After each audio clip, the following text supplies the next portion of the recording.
Welcome back to season 5 of Time to Change. I'm Chaser Forehand. And I'm Dom Jones. We have some amazing conversations lined up from people doing the work. I'm excited for those and the change that it'll hopefully spark. I can't wait to jump in. So let's get started. And today we have my buddy Suman Kapur in the house. I love her to death. She is fantastic. Well-balanced solutions. She is a coach. She's a consultant. She's a national speaker and an I Am Remarkable facilitator. And we'll jump in on that here in a second. But today, this is part deux. Part deux. We're going to be all fancy and French. Ça va? Part deux of our conversation around first gen.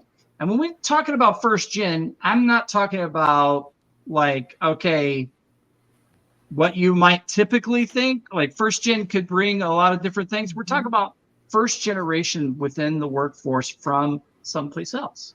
Mm-hmm. And what does that look like? And how does that bring diversity? And what are some of the challenges? So we dove in a little bit the last time Suman and I talked, but Dom, we're going to dive in again today. Let's do it. We're going to dive in again today. Yeah. Suman, my first thing is, what would you say is the biggest challenge that you have faced being someone who is first gen? First, thank you so much for letting me come back again, having this conversation. It's so important. Great question. So for me, it was always straddling the two different cultures, right? The one that I grew up in the house, which was South Asian culture, right? My parents came here in the 60s. I was born here. Couple that and try to balance that with the American kid culture, right? Mm-hmm. Really different, polar opposite, right? And then think about that and how that impacts school, friendships, dating. What was that like? Not allowed, right? And then try explaining all that to your friends. Right? And they don't understand it. And then you move into the workspace. So now I'm bringing all the stuff from my childhood into the workspace, right? And I grew up, again, parents came in the 60s and their narrative was be grateful for what you have. So now I go into the workspace and I am being grateful for what I have, right? I'm the one that's saying yes. I'm the one who is taking on more than I really should because that's how you get promoted. Maybe, I don't know, right? Yeah. But that working the 60, 70, 80 hours because they need me. Well, I quickly learned they don't need me as much as I thought they needed me, right? I was just as dispensable as everybody else. So it's really straddling the two very different cultures. And how do I give myself permission to create who I want to be? Right. And I'm still working on that one. I'm still working on creating who I want to be based on these two amazing, very different cultures. Oh, wow. There was so much there in what you just said that I would love to dive into. What's interesting is, ironically, I just got off of a coaching call not long ago with a minority leader in middle management who expressed almost identical what you just said. And that is, I'm just grateful to have a job. But that gratitude was leading them to shoulder so much more than they could really bear. And they weren't taking inventory of the emotional, mental, and spiritual toll that it had on them. So thank you so much for just calling that out. Thank you. A follow-up question. I'm curious, in your experience walking through this yourself, but also just exploring it as a thing, first gen in the workplace, have you noticed any unique strengths or talents or proclivities that first generation workers typically bring because of their unique background? Yeah, it's a great question. I definitely think despite the narrative of needing to be the best, needing to be needed.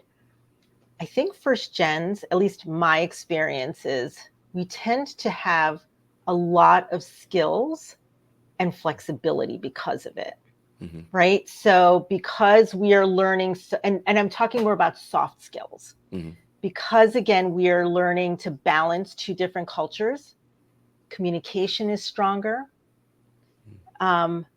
Empathy seems to be stronger. Now, this is my experience, right? Mm-hmm. So this is my experience. I've had to learn to be empathetic, right? Rather than, oh, they don't want to be my friend. I don't know why they don't. I'm such a nice person. Why don't they want to be my friend? Maybe they don't understand why I can't stay after school. My parents expect me home immediately to do homework.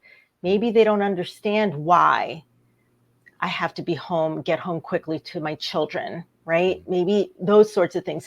Empathy is a lot stronger. So I think the soft skill sets, or what I like to call power skills, are the ones that seem to be cultivated better. Wow.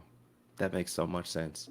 I try to put myself in other people's shoes, which is what I wish people had done with me when I was younger, right? Try to, or at least ask me questions, rather than, no need to invite her. She can't come. Build the relationship, ask the questions. And I think that for me is where that bridging that gap became one of my strengths.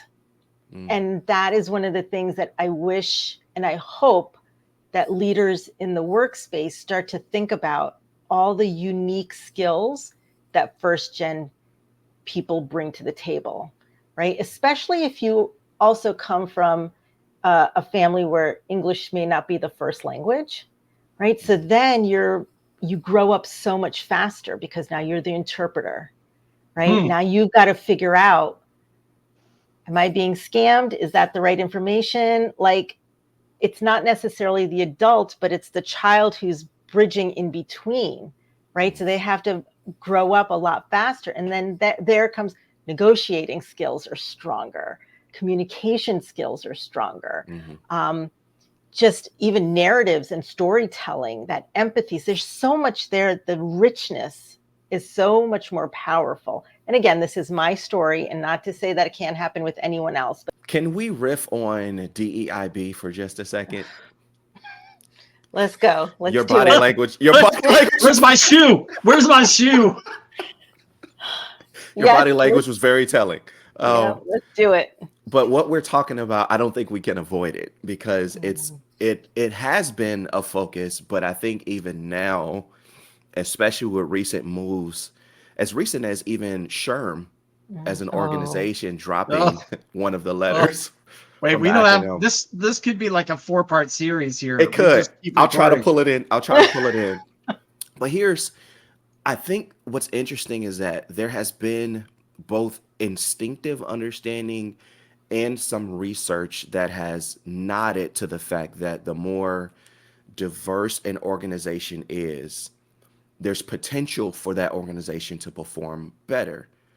And I think in theory, we get that. But the added piece that I've always included there is diversity is only a strength if leaders know how to harness it and know how to leverage it and use it as a strategic advantage. So I want to tee that up and have you just riff for a second on the importance of leaders learning how to embrace different types of individuals. If you want to talk about first generation employees, that's great as well. But in general, leveraging different talents and diversity for their advantage in the workplace. Yeah, great question. And as I hope we all know by now, diversity is much more than race, religion, and sexual orientation, right? There's so much more to the definition of diversity. And so it is what I try to coach and counsel leaders on is, the more diverse your workspace is, the more perspective you get, right? You get insight into your potential customer base, right? Whether it's South Asians, whether it's first gens, whether it's neurodiverse people, whoever your customer base is, if you have employees who reflect that, you get intel and insight into your customer base, right? That's the lens I bring. I bring the South Asian first gen lens. I bring the mom lens. I bring the sibling lens. These are all part of my intersectionalities and my identities. They're all part of my diverse background.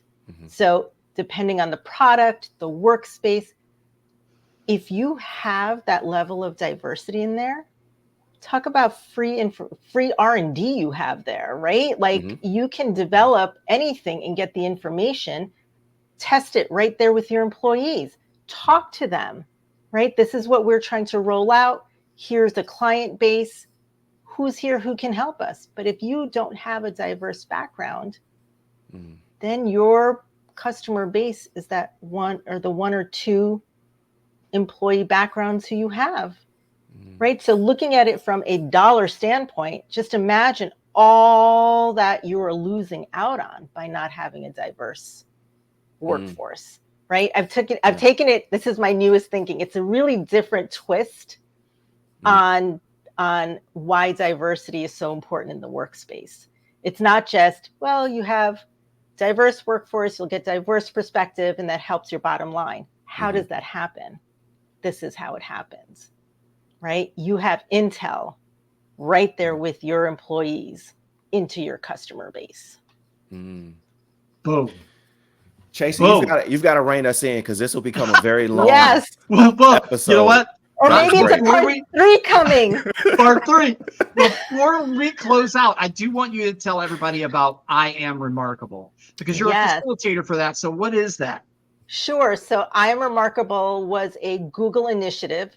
It has now moved a little bit over to the private sector, but it's a Google-based initiative where they train facilitators to do workshops, mostly for those in the marginalized communities, to talk about why we are remarkable, right? We're not taught that. Instead, we're taught, be grateful.